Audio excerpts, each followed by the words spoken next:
گفتگو فرمائی، بڑے رہنما اصول بھی تھے ہمارے لیے اس میں، اور رخصت رمضان کو بھی ہم ڈسکس کریں گے۔ قبلہ مفتی صاحب نے گزشتہ ابتدائی جواب میں اپنے ارشاد فرمایا تھا کہ 27 رمضان مبارک کی ایک ایسی ہائپ بنا دی گئی ہے کہ لوگ یہ سمجھتے ہیں کہ بھئی یہ 27 رمضان کا ہم نے ختم قرآن کی مٹھائی لی، گھر گیا اور اس کے بعد ہم نے جانا ہے شاپنگ سینٹر، اور 28 بھی اسی میں، 29 بھی اسی میں، اگر 29واں روزہ ہو گیا یا 30واں ہو گیا پھر ہماری شاپنگ سینٹر کی نظر۔ تو کیا مفتی صاحب رمضان رخصت ہو رہا ہے، قرآن تو رخصت نہیں ہو رہا، اذان رخصت نہیں ہو رہی، نماز رخصت نہیں ہو رہی، اور یہ جو درس و تدریس جو روزانہ تراویح کے بعد درس قرآن کی محافل ہوتی تھی، سوا پارہ، تو یہ فرمائیے گا کہ رخصت رمضان سے ہم لوگوں نے کیا تصور لیا ہوا ہے، اور یہ جو سلسلہ ہم دیکھنے میں آ رہا ہے کیا ہونا چاہیے بنیادی طور پر؟ جی، اس پر میری اطلاع تو بہت ہی مشکل ہے کہ ہر انسان کیا نتیجہ اخذ کر رہا ہے، کیونکہ طبیعت انسانی مختلف ہوتی ہے، لیکن اجتماعی طور پہ اگر ہم مشاہدہ کریں تو فطرت انسانی کا یہ تقاضا ہے عمومی طور پر کہ وہ ماحول کے اثرات کو قبول کرتا ہے۔ ہے جیسے رمضان آتا ہے تو دیکھیں ایک دم مسجدوں میں رش بڑھ جاتا ہے، اور ایک عجیب رونق سی ہوتی ہے اور طبیعت بدلتی طبیعت ہے، مائل ہوتی ہے اس طرح۔ اچھا، پھر جیسے جیسے ماحول بدلتا ہے پھر وہی طبیعت انسانی سابقہ چیزوں کو قبول کرتی ہے۔ پھر ہم جیسے لوگ جو عوام میں کام کر رہے ہیں، ہم چونکہ عوام کے قریب ہوتے ہیں، وہ اپنا مافی ضمیر، اپنی کیفیات، اپنی سوچ، اپنی افکار کو ہم سے شیئر کر رہے ہوتے ہیں، تو کئی نوجوان تو ایسے ہوتے ہیں کہ 3-4 دن میں ڈھیر ہو جاتے ہیں، گناہ میں شروع، انٹرنیٹ پہ بیٹھ گئے، خراب چیزیں دیکھ رہے ہیں، خراب صحبتوں میں جا رہے ہیں، کرکٹوں میں لگ گئے ہیں، ون ویلنگ کر رہے ہیں۔ ہماری بلڈنگ کے نیچے 25-30 لڑکا ہر صبح جمع ہو کے وہ ون ویلنگ کر رہا ہوتا ہے، پھر موبائل آتی ہے تو بھاگتے ہیں، وہ جو کچھ چوہوں کی طرح ادھر ادھر جیسے بلی آ گئی ہو۔ تو یعنی یہ کیفیات تو مختلف ہوتی ہیں کہ بعض فوری اثر قبول کرتے ہیں، فوری ختم ہو جاتا ہے۔ تو اب 27 کے بعد بھی صورتحال یہ ہوتی ہے۔ اچھا، پھر یہ جو درس قرآن میں بیٹھتے ہیں، درس حدیث میں، بعض تو مجبوری کے تحت ہی بیٹھ رہے ہوتے ہیں، ایک تکلفانہ کہ بھئی کہتے ہیں بھی جائیے گا نہیں، بیٹھیے گا، چلو جی بیٹھ گئے، اب وہ سن رہے ہیں، کچھ سمجھ میں نہیں آ رہا۔ خصوصی طور پہ میں خلاصہ قرآن کا معذرت کے ساتھ کوئی ناراض نہ ہو، میں اس کا قائل نہیں ہوں، کیونکہ اس میں آپ یہ کہتے ہیں بھئی اس سپارے میں یہ بھی تھا، یہ بھی تھا، یہ بھی تھا، یہ بھی، اچھا اطلاع دے دی، اب نتیجہ کیا نکلا؟ لوگ اس سے پھر حاصل نہیں کر پاتے۔ ہاں چلیں، آپ نے چیدہ بتایا یہ چیزیں تھیں، اور ایک ٹاپک لے کر اس پہ تھوڑا سا کلام کر کے لوگوں کو بتانا کہ یہ کیا ہے، اس کی روشنی میں اس کی روشنی میں اپنا کیسے ہمیں احتساب کرنا ہے، کیسے اپنے اندر چینج پیدا کرنا ہے، تو ایک سوچ اور فکر آدمی لے کر اٹھتا ہے۔ ہمارے ہاں بھی ذرا دینی حلقوں کے اندر اس پلاننگ کا فقدان ہے کہ جو لوگ جمع ہو گئے ہیں، اب ان کو رمضان کے بعد ان کی کیفیات کو قابو میں رکھنا، ان کو ترغیب دینا، ان کی اس کیفیت کو اگلے پورے سال کس طرح سنبھال کے رکھنا، اس کے اندر ہم کیسے کیا کردار ادا کر سکتے ہیں۔ اچھا، اس میں بھی پھر ہر ایک اپنا اپنا کردار ادا کر رہا ہوتا ہے، بعض بہت ہی ذہین ہوتے ہیں، فطین ہوتے ہیں، لوگوں کے نفسیات اور طبیعت کو سمجھتے ہیں، وہ بہت احسن طریقے سے کر رہے ہوتے ہیں، کچھ ایسے ہوتے ہیں جو بالکل ہی بیچارے ان کو تربیت نہیں ہوتی تو ویسا۔ اس کا مطلب یہ ہوا کہ ایک دینی حلقہ بھی اگر رمضان سے پہلے ایک اجتماعی طور پر، یا چلیں کچھ انفرادی اجتماعی، یوں کہ 8-10 ایک علاقے کے جمع ہو کر کیسے ہمیں کرنا ہے، پبلک کو کیسے قریب کرنا ہے، آگے کیا لائے عمل اختیار کرنا ہے، ہونا یہ چاہیے۔ دیکھیں، جب آپ ایک بچے کو ایک فرض کر لیں ایک چیز پڑھاتے ہیں، دین پڑھایا آپ نے، اس کو اگلا اسٹیج تیار کر کے دیں، فارغ ہو گئے نا، ادھر آ جاؤ، اس کے بعد ادھر آ جاؤ۔ ہم نے رمضان میں سب سمجھایا، اب عید آئی، ہمارا عوام سے رابطہ ختم ہو گیا، بالکل۔ اب عوام کو کچھ نہیں پتہ کہ مجھے آگے کیا کرنا ہے۔ اب جیسے ہم یہاں پہ بیان کر رہے ہیں، یہ بیان کتنی دیر تک ذہن میں رہے گا، اور یہ کیفیات کب تک ایک انسان کو سیدھے راستے پہ چلانے کے لیے معاون ثابت ہوں گی؟ یہ تو کنٹینیوسلی ایک تعلق ہونا چاہیے۔ تو یعنی یہ اس کا مطلب یہ ہوا کہ جب آپ نے سمجھایا، رمضان میں لوگ آئے، آپ نے دیکھا ترغیب بڑی ہے، رغبت عمل بڑی ہے، سوچ بدلی ہے، ایک نوجوان نے اپنا ارادہ کیا ہے کہ چلیں ٹھیک ہے میں اس طرف آتا ہوں، تو فوری طور پہ عید کے بعد اب آپ کو ایک لائے عمل دینا ہے کہ اب آپ کو ہم سے اس طرح اٹیچ ہو جانا ہے، اب ہم یہ کام کریں گے۔ مثلا مساجد کے اندر درس قرآن، درس حدیث، درس فقہ، یا شارٹ کورسز، یا آپ آئیے گا علمی نشست ہوگی، تربیت نشست ہوگی، اصلاحی نشست ہوگی، اس کے وعدے ارادے لے لیے جائیں، تو پھر یہ کہ کنٹینیوسلی آگے معاملہ چل سکتا ہے۔ اسی طرح جو ویلاگ بنا سکتے ہیں، جو اچھی پوسٹ بنا سکتے ہیں، یا چھوٹے چھوٹے اپنے کلپ بنا سکتے ہیں، وہ اپنے کر کے ایک گروپ بنا لیں، جو مسجد میں لوگ آئے نا ان کو کہیں کہ آپ ہمارے گروپ میں شریک ہو جائیں، ہم یہ جو سلسلہ کنٹینیوسلی رکھیں گے، اور میں آپ کو مسلسل چیزیں بھیجتا رہوں گا۔ اس کا فائدہ کیا ہوگا؟ لوگ آپ سے اٹیچ ہوں گے، آپ ان کو مسلسل بھیج رہے ہیں تو پورا سال آپ کے کلپ پہنچتے رہیں گے، ذہن بنتا رہے گا، کوئی تو قبول کرے گا۔ اگر 200 آدمی تھا، میں کہتا ہوں 2 آدمی بھی، بلکہ 1 آدمی بھی اگر آپ کی ہدایت قبول کر لیتا ہے، نبی کریم کے فرمان کے مطابق یہ زمین و آسمان کو سونے کے بنا کر صدقہ کرنے سے افضل ہے، 1 آدمی اگر ہدایت پا جائے تو۔ سنجیدگی کے ساتھ ہمیں بھی کوشش کرنے کی ضرورت ہے. اور بس ایک آخری جملہ میں عرض کروں گا، جو آپ نے اکابرین کے حوالے سے فرمایا کہ وہ کیسے گزارتے تھے، اور ڈاکٹر عاطف صاحب نے اس پہ کلام فرمایا، تو یقیناً کیفیات تو ہوتی ہوں گی. آج ہمارے ہاں بعض اوقات ایسا ہوتا ہے کہ اگر کسی کے اوپر رمضان کی رخصت کی وجہ سے کوئی کیفیت طاری ہوتی ہے تو ہم اس کا مذاق اڑانا شروع کر دیتے ہیں. اس پر بھی میں گزارش کروں گا کہ ہر ایک کی کیفیت مختلف ہوتی ہے. انسان اپنے زاویہ نظر سے چیز کو دیکھ رہا ہوتا ہے. ایک زیادہ اٹیچ ہوتا ہے، زیادہ سینسٹیو ہوتا ہے، وہ زیادہ آخرت کے بارے میں سوچ رہا ہوتا ہے، اپنی موت کے بارے میں سوچ رہا ہوتا ہے، اللہ تعالیٰ کی بارگاہ میں کھڑے ہو کر احتساب کا خوف دوسروں کے مقابلے میں اس پر زیادہ ہوتا ہے، وہ قبر کی تنہائیوں کے بارے میں سوچ رہا ہوتا ہے، وہ عنقریب اس رونق کو چھوڑ کر تنہا ایک زندگی گزارنے کے بارے میں سوچ رہا ہوتا ہے. اب ہم اس کی کیفیت کو اپنے اوپر اور اپنی نکمی کیفیت کو اس کے اوپر قیاس کرتے ہوئے نتیجہ مرتب کر رہے ہوتے ہیں، ریاکاری کر رہے ہیں، فلاں کر رہے ہیں. بالکل یہ بالکل غلط طریقہ، ایسا نہ کریں. اس کے جسٹ اپوزٹ پھر ایک دوسری صورت بھی ہے. ایک ہوتا ہے احساس غم، اور ایک ہوتا ہے احساس غم، اور ایک ہوتا ہے زبردستی غم. ان تینوں میں فرق ہے. احساس غم ہے اگر آپ کو کوئی رمضان جا رہا ہے، اچھی بات ہے. اگر آپ نے غیر اختیاری طور پہ اظہار غم بھی ہو گیا کہ آپ رونے لگے، چلیں، اور اچھی بات ہے. لیکن جو تیسری چیز ہے نا، کہ بتکلف اپنے اوپر ایک ایسی کیفیت طاری کرنا کہ آپ کے دل میں غم نہیں ہے لیکن آپ غم دکھانے کی کوشش کر رہے ہیں، ریاکاری کر رہے ہیں تاکہ لوگ آپ کی تعریف کریں، یا کیمرہ کیپچر بھی کر رہا ہے اس کو. ہاں. تو اب یہ کہ ہمیں تو کسی پہ بدگمانی نہیں کرنی، یہ میں اپنے ذاتی احتساب کے لیے بات عرض کر رہا ہوں کہ کسی پہ بدگمانی نہ کریں. لیکن یہ بھی تو سوچیں کہ آپ کو ذرہ برابر غم محسوس نہیں ہو رہا. اچھا، ابھی رو رہے ہیں اور ابھی تکہ کھانا شروع ہو گیا، غم میں تو کھانا چھوٹ جاتا ہے. بالکل ایسے ہی. اور غم تو حقیقت ایسا ہوتا ہے کہ آدمی کہتا ہے پھر میں کچھ نہیں کر رہا ہوں، غرق احساس نہیں. افطار سے پہلے رو رہے ہیں اور افطار میں ایسا ٹوٹ پڑے کہ جیسے مخالف کی فوج ہے، بلکہ جیب میں بھی رکھ لی 2-4 رانے فرض کر لیں. کہاں گئے تمہارے آنسو بھائی؟ اور پھر ہاں ہاں ہاں ہاں ہاں کہہ کے، یعنی ایک وقتی کیفیت تھی آپ کی جو آپ نے ظاہر کر کے کچھ لوگوں کو متاثر کیا، پھر وہ کیفیت ختم ہوئی اور آپ چکن ٹکوں پر ٹوٹ پڑے. یہ کیا چیز ہے؟ یہ بھی مطلب پھر یہ مناسب نہیں ہوتی چیز کہ اس کو دیکھ کر لوگ پھر اسی سے تو نتیجہ مرتب کرتے ہیں. بالکل بالکل. ابھی تو رو رہا تھا اور ابھی قہقہے لگا رہا ہے، اور کتنے 4 میں نے گنی ہے 4 پلیٹیں بریانی کی کھا گیا. دوسرا بھی پھر ٹارگٹ بنا لیتا ہے نا کہ پھر تجھے غم کی آخری دنیا تک پہنچا کر دم لوں گا. پھر وہ اس طرح غمگین کرتا ہے اس کو کہ تم نے ریاکاری کی.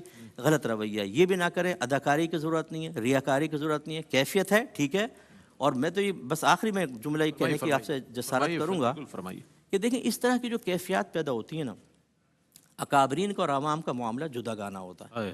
اکابرین بعض اوقات ان کیفیات کو روکتے نہیں، ظاہر کرتے ہیں کہ ترغیب عمل کا سبب بنتی ہے، سوچ و فکر کی تبدیلی کا سبب بنتی ہے. لیکن عوام جب اس کو ظاہر کرتی ہے تو عوام کس کو ترغیب دے گی؟ یہ عمومی طور پہ ریاکاری کی طرف چلی جائے. ایسے لوگوں کے لیے میں گزارش کرتا ہوں جب تک اچھا طرح اپنا تزکیہ نفس نہ کر لیا جائے، ان کیفیات کا اخفا واجب ہے.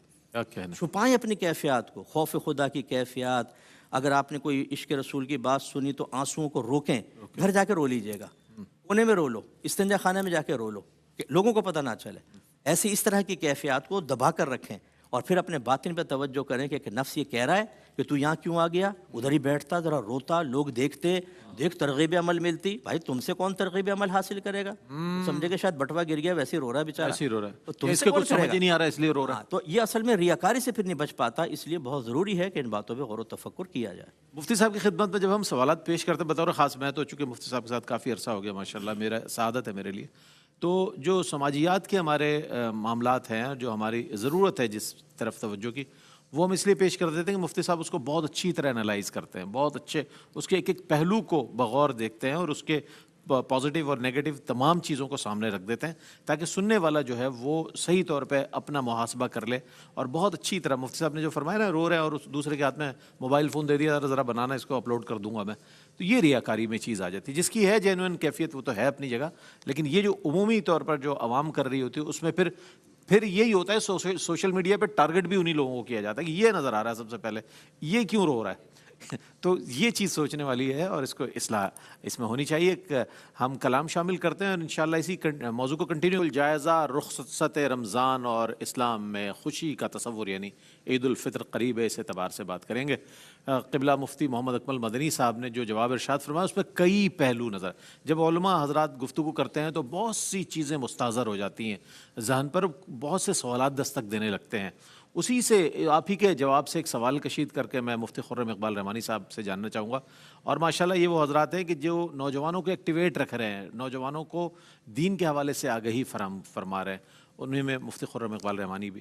وہ صاحب کیا فرمایا, جیسے مفتی صاحب نے فرمایا کہ یہ وہ وقت ہے کہ جب یہ دیکھا جائے کہ بہت سے نوجوان ہوتا ہے کہ ان کا پہلا سال ہوتا ہے کہ مسجد سے اتنے قریب ہو جاتے ہیں, ایک دم سے نمازوں سے قریب ہو گئے, ایک دین کا جذبہ جیسے بتایا کہ میلان پیدا ہو گیا, اور اس کی طرح اب ان کو انگیج رکھنے کے لیے جیسے مفتی صاحب نے فرمایا کہ کوئی واٹس ایپ گروپ بنا لیا جائے, پھر ان کو اپنے اس کے اندر رکھا جائے کہ آیا کیا کرنا ہے, اس حوالے سے کیا کیا اصلاحات ہو سکتی ہیں, میں چاہتا ہوں اس پر کچھ کلام فرمائیے گا تاکہ وہ کنٹینیو ہو جائے, 11 مہینے میں بھی انگیج رہے مسجد کے ساتھ اور دین کے ساتھ. بہت ہی خوبصورت سوال ہے آپ کا, اور قبلہ مفتی صاحب نے جو ہمارے اکابرین میں ہیں, ظاہر سی بات ہے, اور اکابرین کا کام ہی جو ہے وہ اصاغیر کی جو ہے رہنمائی کرنا ہے, اور آپ کا اللہ تعالیٰ سایہ ہم پر سلامت رکھے کہ ہم آپ سے اکتساب فیض کرتے رہیں.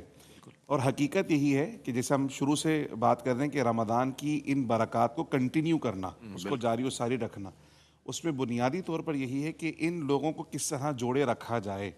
اس کے بہت سارے طریقے کے اندر, جس طرح رمضان کے اندر یہ ساری ایکٹیویٹیز رہتی ہیں, عبادت رمضان یقیناً اس انداز میں نہیں ہو سکتی, لیکن کچھ نہ کچھ ایکٹیویٹیز کا سلسلہ جاری و ساری رہنا چاہیے. اب جیسے اعتکاف کے اندر بالخصوص ہم دیکھتے ہیں کہ اعتکاف میں بہت سارے نوجوان ماشاءاللہ اعتکاف کی طرف آتے ہیں, اور وہ 10 دن کے لیے وہ اللہ کے مہمان ہوتے ہیں. بے شک یعنی باقی ساری ایکٹیویٹیز ان کی ختم ہیں, اور اعتکاف میں جب وہ آ جاتے ہیں تو وہ اعتکاف میں آنے کے بعد ان کی تربیت کے سلسلے اور مبلغین اور علماء جو ہے وہ ان کی تربیت کر ہی رہے ہوتے ہیں. لیکن افسوس کے ساتھ وہی بات ہے کہ وہ ہم نے رمضان کو بھی رسم بنا لیا ہے, اور جب کوئی چیز بطور رسم ہوتی ہے نا, تو رسم تو محدود ہوتی ہے اس خاص فیسٹیول تک. بالکل وہ فیسٹیول ہے, تہوار ہے, وہ رسم ہے. جیسی فیسٹیول تہوار ختم, وہ رسم بھی گئی ختم, اور وہ خوشی بھی گئی, اور وہ تو تمام وہ ایکسائٹمنٹ بھی بس چلی گئی. یہ ہمیں اگر دیکھ لیں, ہم اس کو رسم کے طور پہ کرنے کی بجائے اگر واقعتاً اس کو دین کی ضروریات کے طور پر لے کے چلیں تو میں سمجھتا ہوں اس کے بڑے اثرات مرتب ہو سکتے ہیں. اب جیسے علماء یا جو واعظین ہیں, یہ جو ائمہ کرام ہیں, وہ بھی کیا کرتے ہیں, صرف رمضان کے اندر ہی ایکٹیو ہیں. یعنی فجر میں بھی درس ہو رہا ہے, ظہر کے بعد بھی درس ہو رہا ہے, عصر کے بعد بھی درس ہو رہا ہے, اور عشاء کے بعد بھی ماشاءاللہ کوئی نہ کوئی درس کا سلسلہ ہے.